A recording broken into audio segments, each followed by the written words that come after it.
going on, guys? Welcome to 31 Days of Horror. I am Morgan Film Fan. Let's jump into some scares. Headless Horseman is a 2007 film that was released for TV for the Sci-Fi Channel.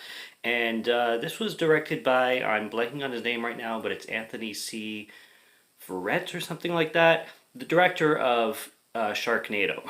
So you can only imagine what you're going to get with a film like this with the director behind those films. It's pretty much a cheese fest, to say the least. What we have going on here is quite a simple concept, basically.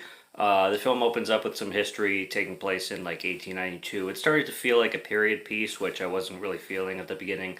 But then we flash forward to present day, which clearly is the 2000s because it starts playing like Blink 182 style music kind of thing. So I really like that. And you got these seven kids, they're on a road trip, they're heading to a Halloween party.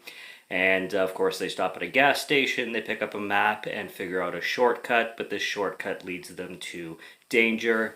You know, it pretty much follows every horror movie trope. When their car breaks down because they drive over like a bear trap, which is already a sign of kind of something fishy, this truck pulls up and the camera shoots it as if it's going to be this like huge burly guy, but this girl comes out of it and she's sexy as hell. She's got the booty shorts. She says her name is Candy, and she's got the blonde pigtails. So literally, this film plays out like a porn would play out if it was a porn. So it's pretty ridiculous. This film also switches kind of moods a lot. I found the way it starts, it's very like teen horror kind of thing, but then it starts to get very mystique and there's a lot of lore. In my personal opinion, I think they put a little bit too much exposition into this film when it came to the story, because we're here for the Headless Horseman and we're here for some sleighs. Basically, we don't need the whole history where the with the legend and the whole backstory of it. It kind of goes very convoluted and very into that story, which I was kind of like, let's get to the point kind of thing. And this girl named Candy, who's totally doesn't fit into this whole situation, brings these kids to this really tiny town. It's basically a hick town. It's revealed that there's basically an incestuous kind of thing going on, so everybody's very rednecky, very inbred kind of thing, to say the least. And here you have Candy, who sticks out like a sore thumb, and that doesn't make any sense whatsoever until the end, where it is explained. But I had a pretty good time with this film, even though it was extremely cheap and cheesy. It doesn't take itself seriously at all. Like, nothing that's happening in this film ever makes sense. Everything is just so ridiculously stupid.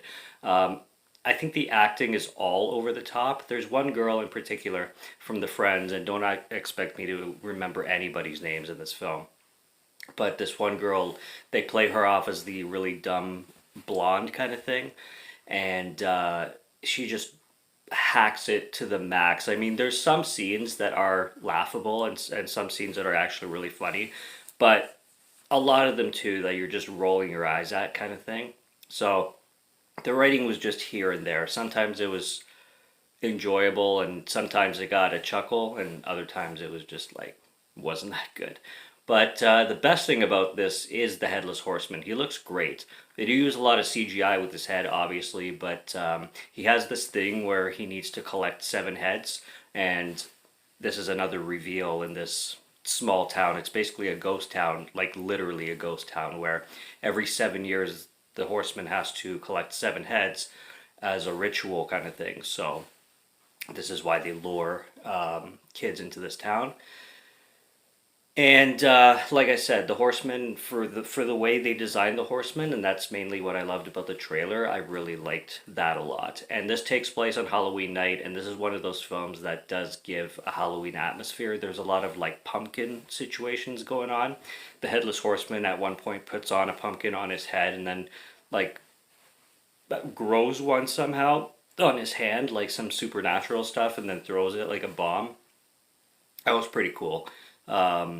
All the effects, like I said, I really enjoyed on the Headless Horseman. And I got some like Jeepers Creepers vibe with this film, the way the Horseman was designed in certain scenes. I don't know if it was directly inspired from Jeepers Creepers, but it gave me those vibes. And it gave me, with its style of film, with its kind of low budget, with its TV film feel kind of thing, it reminded me a lot of this film that I reviewed on the channel called Dead Z. Dead 7, sorry, not Dead Z. Dead 7 that I reviewed a few months ago. As well as this film that I remember from way back in the day called Lesbian Vampire Killers, which is a UK film. And it's a very, very funny film that uses a lot of like cheap CGI effects. It's also a low budget B kind of cult film.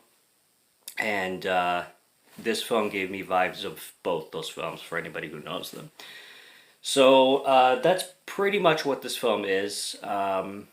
I mean, you're getting the director of Sharknado, so you should already know exactly what you're going to be, you should know what you expect or what to expect going in. I think I definitely enjoyed the atmosphere of this film and the setting of this film, because I like the way they built the town with a small budget, and the way they stylized some shots, and like I already said with the Horseman, but everything else around it is pretty lame and pretty over-explained mostly.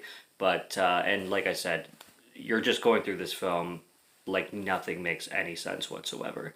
So it's definitely one of those. But that's day 19, and there's more coming. Subscribe to Morgan Film Fan if you like to listen to my voice, or if you like my film reviews. I'll be back with more soon, so stay tuned for those. Check out what's on the channel already. Stay tuned for what's coming. Until next review, have a good one. Take care and cheers.